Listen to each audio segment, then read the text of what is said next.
So recently I got 2 back-to-back compliments on my physique in 2 consecutive workouts from 2 complete strangers. Personally, I consider that to be the equivalent of a personal training certificate. So with that being said, in this video, I want to share some insight as to how you can build muscle in 2023 and beyond, because I know a lot of you guys came into this year with the intention of building your dream physique. And that right there is your first mistake, focusing on the aesthetics. I understand you want to build your dream body, but what does your dream body actually consist of? A lot of people think about how they want their dream body to look, but in my opinion, this is a flawed line of thinking, and I'm going to explain why. Body dysmorphia oftentimes prevents you from seeing your body in an objective way, especially if you used to be out of shape. If you were somebody who used to be underweight or overweight, a lot of times you'll still have the residual perception of how you used to look, and it will taint the way that you see yourself. And this is why me receiving these compliments on my physique was a wake-up call. Because prior to receiving those compliments, I genuinely was not satisfied with my physique. If I'm being honest, at times I'm still unsatisfied with my physique because I know that I have a lot of room for improvement. And truthfully, I don't think I ever will be truly satisfied with my physique, because I'll always have room for improvement until I reach my genetic potential, if you will. With that being said, what I found, and this is a concept that I got from Bar4, formerly known as B4 Flex, shout out to him, he makes amazing fitness content. But a concept that I got from him was training for performance as opposed to physique. Training for performance as opposed to physique is a much more practical and sustainable and healthier way of training for muscle growth, or really for any fitness goal, but this video is targeted toward people who want to grow their muscles, who want to be swole. But understand that muscle growth is simply a byproduct of these principles that I'm outlining in this video. Now, also, I need you guys to understand this. If you're not going to be consistent in implementing the principles that I outline in this video, go ahead and click off the video. Just go ahead and click off of the video, because consistency is the single most important thing. This is why you see guys in prison who don't even have access to weights, who come out looking absolutely stacked. Some people talk about the increase in testosterone being in such a hostile environment. Some people talk about how prisoners can sleep for longer. Look, this is not a video, and this is not a lifestyle that is compatible with excuses. You can't make excuses and expect to get results. And really, that doesn't just apply to fitness, that applies to life in general. But I digress. You need to be consistent with your routine. Now, how do you go about becoming consistent in the gym? It's simple. You have to develop a system. You have to develop a system that you can stick to, where you can see progressive overload. And that is the first principle that you need in order to build muscle. Progressive overload. When you implement progressive overload, what you are doing is you are subjecting your body to systemic increases in resistance. Systemic increases in resistance. You are creating a system where you are increasing the amount of resistance that you subject your body to at scheduled intervals. So, for example, let's say you don't even have access to a gym. If you have a floor, you can increase the resistance to, let's say, for example, push-ups. There are 2 ways to go about doing this. Number 1 is to increase the amount of reps that you do. If you start off doing 50 push-ups a day, and then you start doing 100 push-ups a day, you are going to subject your body to an increase in resistance. You are now subjecting your body to more resistance than you previously were, and your body is going to adapt to that increase in resistance by generating more muscle. It's going to grow more muscle to compensate for the increase in resistance, only if you are consistent. If you're not consistently subjecting your body to this, it will have no reason to adapt. Another way that you can increase the resistance is by increasing the weight. This is why, generally speaking, it's much better, if you can, to go to the gym than it is to not go to the gym, to work out at home or at a park or whatever, because it's much easier to increase the resistance when you have access to more weight and more equipment. Now, generally speaking, I don't advise people to use machines if they can avoid them. I would highly advise you to utilize barbell workouts, barbells, free weights, and calisthenics. You want your workout to be centered around compound movements. Compound movements, like you see me doing in this video. Compound movements are any movement that activates more than one muscle group. So for example, if you do bicep curls, you are only activating your bicep, and thus you are wasting your time, because in that same time frame, you could be doing pull-ups where you activate your biceps and your back. Or if you still want to target primarily biceps, you can simply do chin-ups.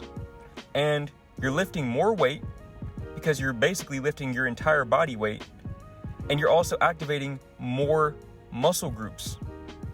Okay, a lot of times people neglect the larger muscle groups because they want to build that aesthetic physique. So they go in the gym and do bicep curls and skull crushers for 2 hours.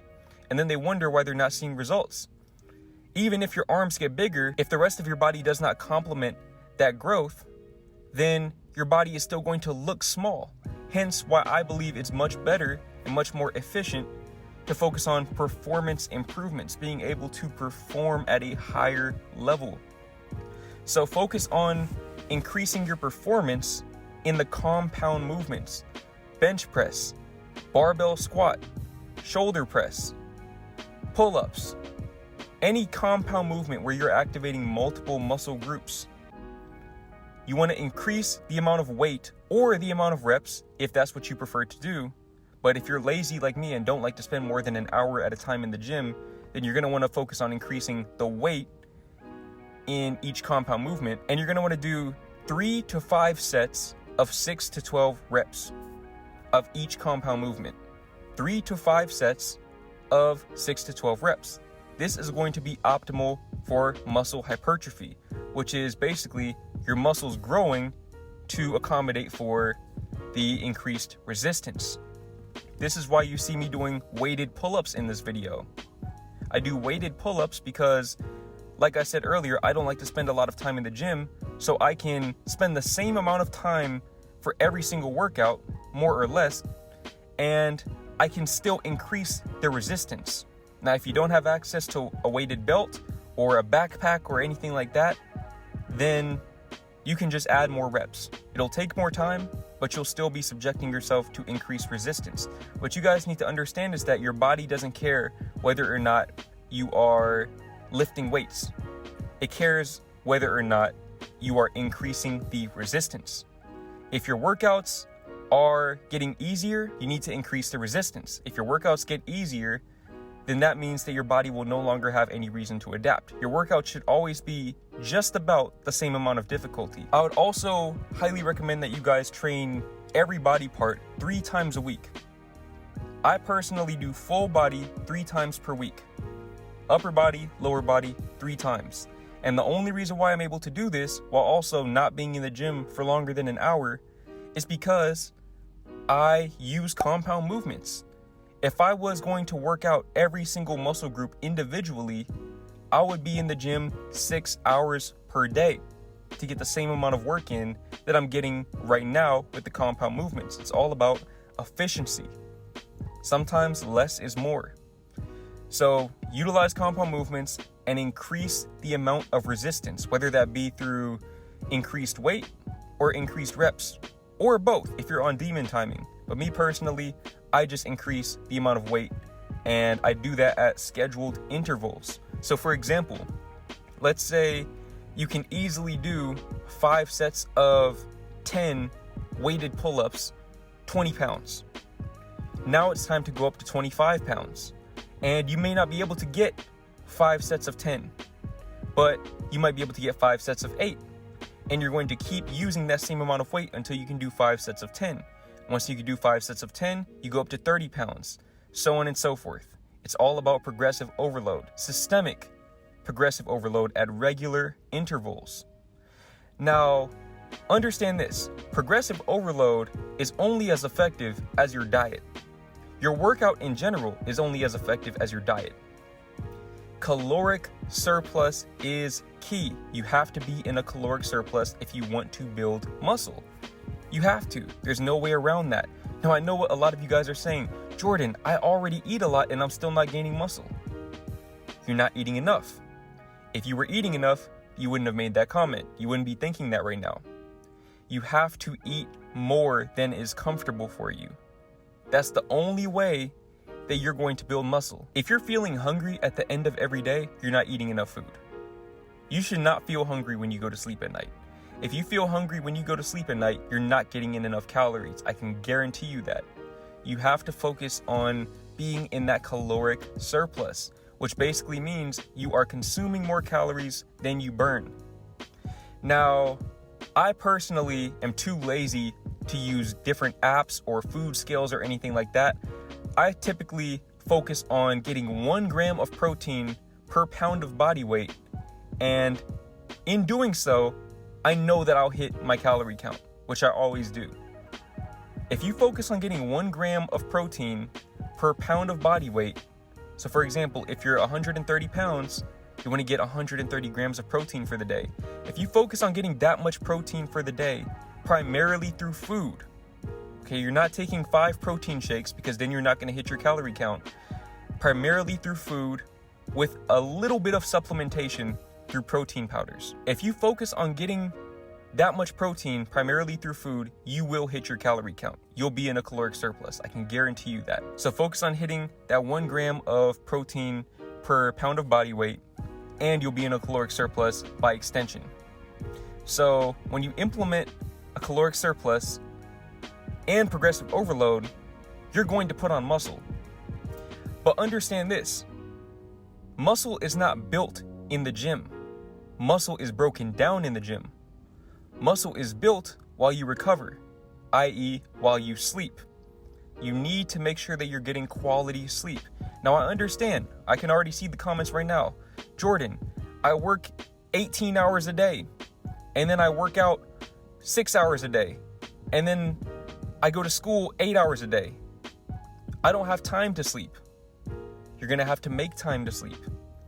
Okay, like I said, by you being efficient in the gym, doing compound movements, you're already cutting back the amount of time that you spend working out. So once you do that, you have more time to sleep. And it's not just about the quantity of sleep, it's about the quality of sleep. This is why it's important to implement things like meditation and journaling and making sure that you get your mental right so that you can alleviate stress and get good quality sleep. Breath work is another key component of alleviating stress and thus getting high quality sleep. Now, I'm not saying that you need to quit your job so you can get 10 hours of sleep per day and just only focus on building muscle. No, that's not what I'm telling you to do. However, make the most of what you have. If you're spending 2 hours a day watching TikToks, you need to cut that shit out and use that time to get more rest. Get higher quality rest at that. Because when you get high quality rest, you are giving your body more of an opportunity to build muscle. A good analogy for this is this video right here. I'm filming this video and it has 0 views. It can't get views while I'm filming it unless I'm live streaming. The only way the video can generate views is once I upload the video, and by the time I upload this video, it'll probably have already been a week since the day that I filmed it. So, in other words, the results are going to come when you're not training. You have to recover. You have to make sure that you take adequate time to recover properly. Sleep and stretch. Get enough sleep and make sure that you stretch. Stretch. I cannot stress this enough. I understand. You don't want to take that extra 10 to 15 minutes to stretch every single day. I was just like you. Exactly like you. As a matter of fact, I was probably even worse than you. But guess what? When I turned 19, it caught up to me. You don't have to be in your 40s or 50s to have a bad back. I found that out the hard way. When I had to go to physical therapy and the chiropractor and all of these different places, get dry needled every week, multiple times a week at times, for years on end, not being able to squat, not being able to build my legs up properly because I was too stubborn and too lazy to stretch. Understand this. You can either take that 10 to 15 minutes per day to stretch, or you can wait and then end up spending an hour plus money out of your own pocket to go to physical therapy and do it anyways. The choice is yours.